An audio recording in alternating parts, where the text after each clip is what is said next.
Hi, I'm Terry VanderHeiden. Today I'm going to show you a step-by-step guide on how to make cinnamon swirl bread on the outdoor cooker, the Big Green Egg. So let's get started.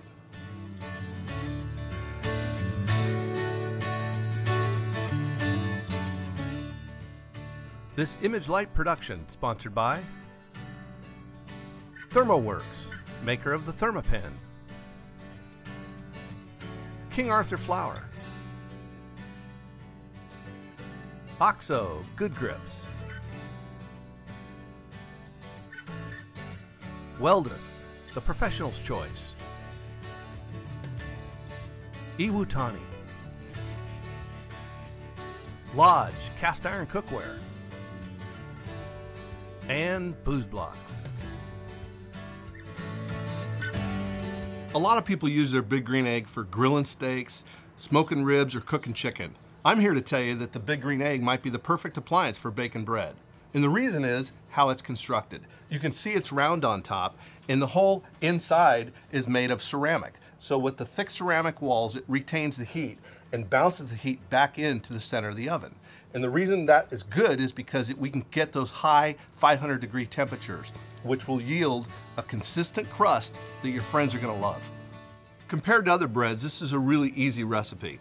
There's very little kneading, but there is a little bit of pre-planning. So what we're going to do is we're going to mix this bread tonight, and then we're going to bake it tomorrow, because overnight we're going to allow it to mix on its own. It takes a lot of the work out of the process. Any baker will tell you the key to making bread is consistency. So what I like to do is weigh all of my ingredients. Start with a good kitchen scale, put the empty bowl on top, and then zero it out. That allows me to whatever flour I'm going to add to it is what's going to be weighed in our recipe. And in this case, we need 15 ounces. So let me put in 15 ounces of flour. And I like to use bread flour. The bread flour seems to make a better bread when it's done. You can use all-purpose if you like, but there, I was talking so I didn't see that I went over 15 ounces. But if you get over, the great thing about the kitchen scale is you can just get it exact. The next ingredient is sugar. So we put another bowl on the scale, zero it out, and then we just put in 3 3/4 ounces of sugar. Perfect. 3 3/4 ounces of sugar. We add that to the other dry ingredients, and then we mix that up.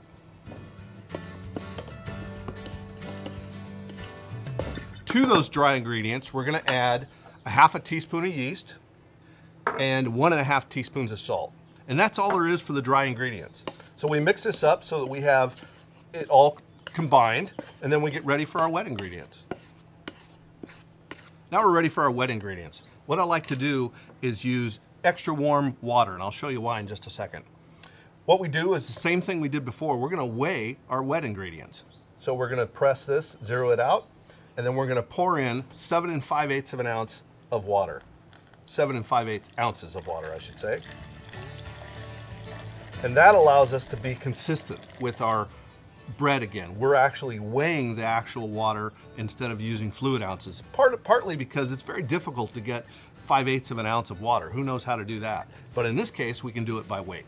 So that's our hot water. And again, this is rated at about 110 degrees right now. And the reason that's a little bit warm, because normally when you're making bread, when you put warm water with yeast, if you got it too hot, it's going to kill the yeast. But if it's too cold, it's not going to activate. So you need it about 95 to 100 degrees is what we're looking for. So we start this a little warmer, and the reason is because we're just going to add room temperature club soda. Now the club soda is effervescent, and it adds some bubbles to this whole mixture. So we're going to add 3 more ounces of this until this thing gets up to 10 ounces altogether and 5/8. There we go. So that's all there is to the wet ingredients, and we mix this together, and I'll show you how to do that. Okay, so now we're going to mix the wet ingredients with the dry ingredients. So we take our water, and we just want to do one little double check, and sure enough, we're at 95 degrees. That's what we want to mix this bread at. Pour that in. Then we just mix it together. And once we've got it all mixed together, we're just going to cover it and let it sit overnight and let it do the rest of the work.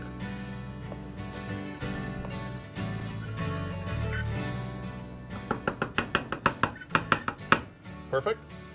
Now we just cover it.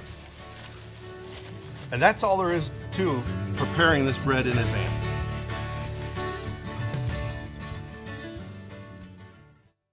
Good morning. So last night we mixed our dough, and now what we're gonna do is actually take it out and do some work with it. I wanted to show you what it looked like after it's been worked overnight.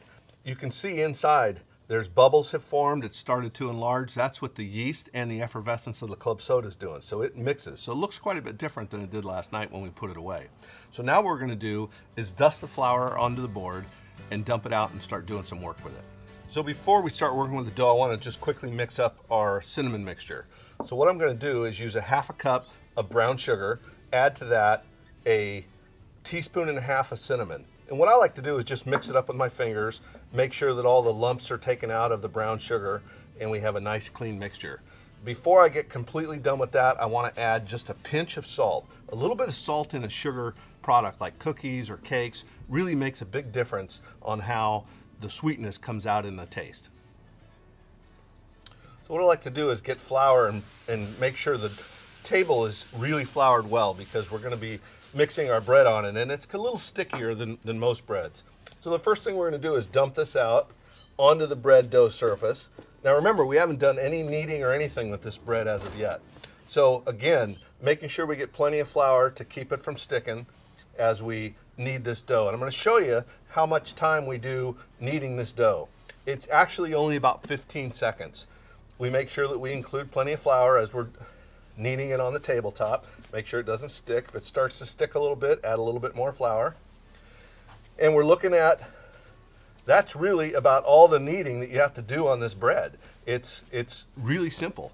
So it enables us to make bread fairly easily without all the real hassles of making bread where you end up having to knead forever, that sort of thing. So that's really about all there is to it. So we make a blob that's about this big, and now what we're gonna do is do some cutting of it. So the first thing we do is take our bench cutter, and instead of cutting it in half, we're gonna cut actually a third off.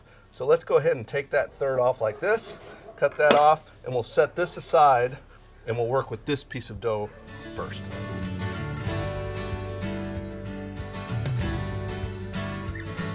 So now I flattened out the dough, that one small section of dough, and what I'm gonna do is take my melted butter and just paint on some butter across the edge of the dough. Now what I like to do is leave about a 1/2 inch of area where the dough hasn't have butter on it, right around the edges. So this is about how much butter we want to put on this before we start. And then what I'm going to do is I'm going to take my brown sugar and we're going to pack this all on. So we take all of this mixture. It seems like a lot, but what we're going to do is press it in. So we push this into the dough, and we're going to be leaving about a 1/2 inch or so around the edge as we press in this brown sugar mixture. Now keep in mind, this doesn't have to be perfectly square or perfectly round dough. This is just going to be about this size. It can be any shape you like, and this will work for our needs. And I'll show you what we're going to do with the next step. All right, so what we're going to do is we're going to take our mixture top dough, and then this other hunk, which is 2/3 larger, and we're going to put it right on top. Now here's what we want to do is we want to kind of tuck this around underneath our dough and pinch it together. The better you pinch that together, the better this bread is going to hold up inside of your Dutch oven. So we want to keep all that filling inside as best as we can. Some will leak out, but it isn't going to be critical if it does. And I'll show you why when we're cooking it. So then what we do is we take and we're going to tuck this all under. This all comes under into a ball. Now what we're doing essentially is we're taking that cinnamon brown sugar mixture and stuffing it up inside the middle of the bread. You can see what we're doing here. Now that is how we're going to bake our bread, but first we have to go through a rising process. All right, so I took a piece of parchment paper, kind of rather large, laid it out, sprayed it with some non-stick cooking spray, and transfer the dough on top of it. Now what we do is we're going to take a pan from the kitchen. Now we're not going to cook in this pan, so it doesn't really matter. It's just a vessel for it to rise in. And now we're going to use this as a sling and transfer it into the pan.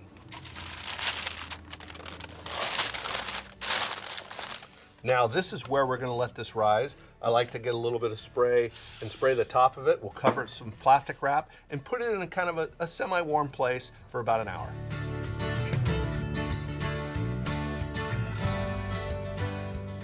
All right, so our bread dough has risen for about an hour, and now we're ready to cook it. So I use these welding gloves, and they work pretty good, and they're a lot less expensive than fancy barbecue gloves. So we've had this thing heated up to 500 degrees because our Dutch oven here we want that to be up to 500 and hot. So we take off the lid, and then the first thing we're going to do is dump in a little bit of rice. I know that sounds a little bit odd, but we're creating an insulator on the bottom of the Dutch oven so that the dough doesn't get too hot and burn at the bottom of it. So now what we're going to do is we're just going to take and remove the plastic and use this parchment as a sling to lower this into our cooking Dutch oven. That's all there is to that. We replace the lid of the Dutch oven. Always make sure to wear your gloves because this thing is red hot. And then we change the vents down and get this down to 425 degrees and bake it for 30 minutes. All right, so it's been 30 minutes, and what we're going to do is open the green egg. And we're going to take the lid off of the Dutch oven. Oh, you can smell that cinnamon right now. Now we're going to close it and let it bake the rest of the way to make that crust real crispy. All right, the instant read thermometer says 210 degrees. We've cooked it for 30 minutes with the lid on, and then about 20 minutes more with the lid off. And that allows you to get a crisp crust, but we don't worry about time. It's all temperature. 210 degrees internal temperature will yield a perfect bread every time. All right, so we're ready to move the bread out of the Dutch oven onto the cooling surface. And it's really great because we have this sling that's already built from the parchment. We can grab it, lift it out, and then just rest it right onto a surface to cool. And that usually takes about 15 minutes, although your guests are not going to want to wait that long. So we've had our bread resting for about 15 minutes, so now we're ready to cut into this.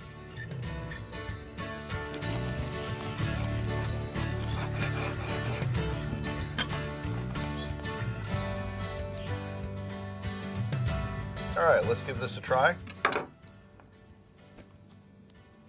Oh, that's good. Crispy crust, soft interior, just the right amount of cinnamon sugar. Cinnamon swirl bread on the big green egg.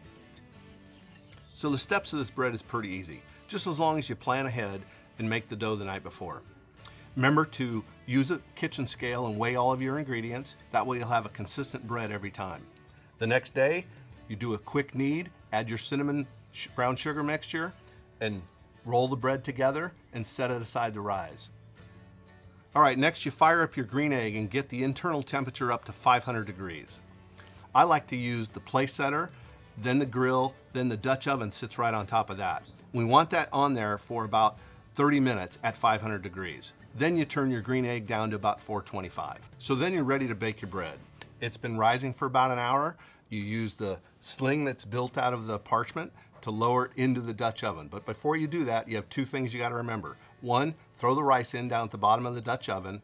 And then second, score the top of your dough with a sharp knife, and that way it won't split wide open. Lower it down in, put the lid on the Dutch oven, and cook it for 30 minutes. After 30 minutes, you take the lid of the Dutch oven off and let it bake to get that crispy crust on the outside. But you're going to let it bake for 15 to 20 minutes, but the key here is you don't really care about the time. You want temperature. Internal temperature to the 210 degrees is what you want your bread at. When it gets that point, then you can bring it out. You grab it by the sling, pull it out, set it on a cooling board for about 15 minutes.